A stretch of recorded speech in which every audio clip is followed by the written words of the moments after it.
Hello everybody.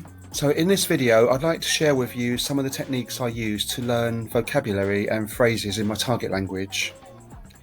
What prompted me to make this video is that the other day I was speaking to one of my friends and she said to me that she didn't understand how could somebody remember vocabulary and phrases in another language, and that she couldn't imagine how somebody could recall these in many different languages. So because what happened was I was speaking to customers in the shop and I'd spoken about 3 languages in about the space of 5 minutes. It was only a few phrases in each, and she was like, how can you remember that and that and that?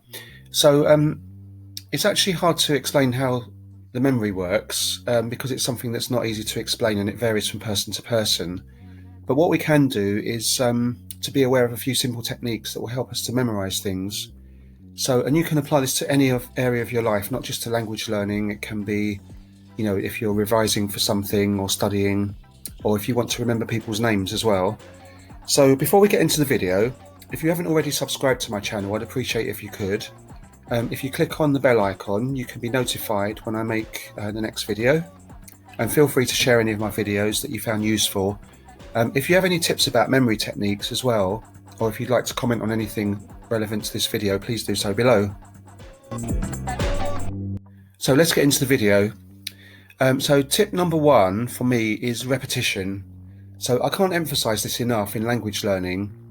You may have heard of spaced repetition. Well, this is being exposed to the same word or phrase several times over. So spaced repetition is like learning something, listening to something, and then you listen to it again a short while later. So it could be 1 minute later, 5 minutes later, the next day.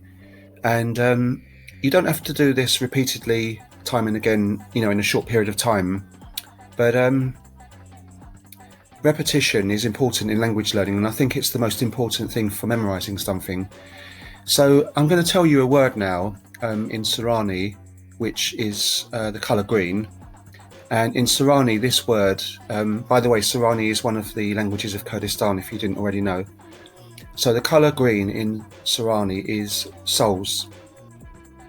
Okay, I'm not going to say it again until later in the video, and I don't expect you to have remembered this, but by repeating it later on through the video, and by the end of this video, you'll probably have remembered this word. So why is repetition important in language learning? Well, if you don't like the word repetition, you can substitute it for familiarization if you like, because repetition can sound a bit boring to some people. So if you're using familiarization, you're just familiarizing yourself with a word or phrase. And this is how children learn. They familiarize themselves with the words they hear more frequently than others. So if you've heard something so many times, it will sink in. So imagine you're visiting somewhere new for the first time.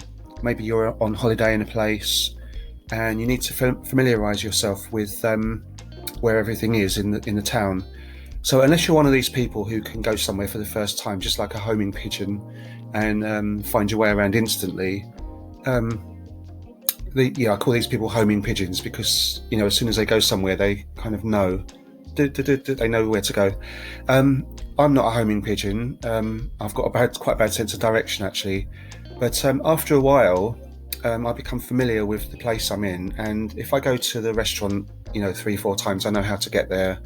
I know how to get to the beach or the pathway or something. So this is kind of similar to spaced repetition. So the color green in Sorani is souls. What I do is I repeat phrases and words to myself, especially if I'm struggling with trying to pronounce a word or a phrase. So for example, in Chinese, I often repeat a phrase to myself, and for example, 我的房间还没有准备好. So that means my room isn't quite yet ready. I learned this from one of my CDs, and I was having trouble with the sentence structure and, you know, some of the particular words. So I kept repeating it to myself. 我的房间还没有准备好. And now I just can't forget it because I've learned that as a phrase. So it's a bit like that with spaced repetition. In order to be efficient with your language memory, you need to expose yourself to the content until it sinks in. And examples of apps that do this are apps such as like Duolingo, Memrise, Glossica, LingQ, Bluebird 163, etc. So when you use these spaced repetition apps, you're covering ground again and again, and eventually you can't forget those words and phrases. So the colour green in Sorani is souls. So sorry to have repeated myself there, but I think I've made my point. So tip number 2 is association. So if you have trouble remembering people's names when you first meet them, you could associate their name with something in order to remember. So for example, I'm just going to be meeting Claire White for the first time. And how can I remember her name? Well, I'm going to think of her as being like a clear white sky. So Claire White sounds like a clear white sky to me. So it's almost like her name. And every time I see her, I'm going to think of that clear, snowy white sky. So actually, I tend to learn by association myself. I'm a person who tends to associate one thing with another. So actually, I associate things with colours and smells and sometimes shapes or numbers. And I kind of have an inbuilt sort of memory association with things. So a friend of mine has this too, and we often find it weird how we have different associations to each other. So for example, for me, Wednesday is the colour black and Friday is the colour red. So that probably sounds a bit weird unless you do this yourself. I know some people are like this. I think the word for it is called synesthesia. It's if you associate colours or numbers or feelings with certain things. So, and like, for example, number 7 is brown for me. Number 7 will always be brown. It won't be black or green or yellow or red. So let's look at how you could actually use the association for memorising language. I'm going to give you an example of how I remember colours and some phrases in Sorani Kurdish. So I have 10 colours here to remember in Kurdish Sorani, and I'm going to pick out a few of them to show you how I might remember them by association. So the first one, shin, is blue. And to me, shin sounds like shiny in English. So if I've polished the table and made it all nice and shiny, it's going to be quite cold to look at. And to me, blue is the coldest colour. So to touch it, it will feel really cold. Another way you could remember this is to say that somebody kicked him in the shin and made his shin turn blue with a bruise. So that's another way. Do you remember the word souls I said earlier in the video? Well, souls is the word for green, and to me, I've remembered this in a bit of a complicated way. I'm tying green and yellow in together here. So the word for yellow is zard, and I already know the word for green in Hungarian, which is zöld. So that sounds more like yellow to me in Kurdish, which is zard. So how am I going to remember that? Well, the Hungarian flag has red, white and green stripes on it, and the Kurdish flag also has red, white and green. So there's something in common there. But the Kurdish flag has a yellow sun in the middle. So because the Kurdish flag has an extra yellow sun, the word for yellow is zöld, and zöld in Hungarian is green. That's how I've remembered it, because I can't think of anything to do with zard unless you think of maybe like lard or bard or something like that. So, and then how do I remember sos in green is green in Kurdish? Well, if I'm thinking that I'm going to have to travel west from Kurdistan to Hungary to go to yellow, then I'm going to have to travel east to Thailand to go green. So which country has a green sauce in its cooking? Thailand. So sauce is green. So that's how I remember those two colours. Khaki is khaki. And what's a boring colour actually? Grey? Well, the word for grey in Sorani is bor, so it sounds like boring to me. Bored. So that's how I remember grey.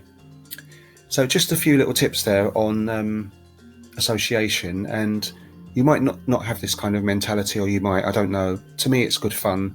And I think the more languages you know, the more you can pick up on things sounding similar in different languages. And you think, actually, the word for camel in something means a dog in another language or something like that. And it can be quite amusing. So tip number 3 is to use small chunks. Don't try to memorize too much in one go.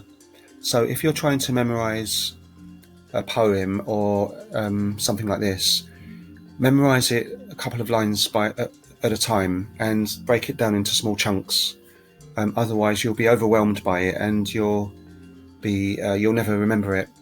So recently, I don't know why I did this. It's nothing to do with languages, but I decided I was going to learn the periodic table, and I learnt it through. I knew some of the elements already, so maybe about sort of 30% of them. But I kept doing it in small chunks. So I learnt the actinide series at the bottom and the lanthanide series separately, and I don't know how I learnt it, but that's how I did it anyway, into small kind of chunks. I learnt all the noble gases together, all the small metals together, and things like that. So that's how I did it. So those are my 3 main tips for language learning and memory. I think that there are other memory techniques and tips that you could use, but I don't know how they relate to language. So, for example, people use things like acronyms to remember stuff, and this might help if you're learning a poem, maybe, I don't know. These are the 3 main tips that I've found successful myself. So that's repeating things. I'm repeating myself again. Association, with associating something with something else, and breaking things down into small chunks. So for me, those 3 things are the main thing. Just one more thing. I forgot what I was going to say. Oh, that's right. It was about long-term and short-term memory. So the only reason I forgot it was because it wasn't in my long-term memory, probably. Long-term memory is really important in language learning. So you need to be able to cement those things you're trying to learn into your long-term memory, so that those things stay with you over a period of time. So if you've been cramming for a short period of time, and you're cramming a lot of vocabulary, a lot of items into your language learning, and then you go on to do something else, the chances are that you're going to forget a lot of those. So it's better to do the spaced repetition over a period of time, over a period of a longer time. So this is why these days apps and programs that we can find on the internet and on our mobiles are really good for reminding us of those things we need to learn again.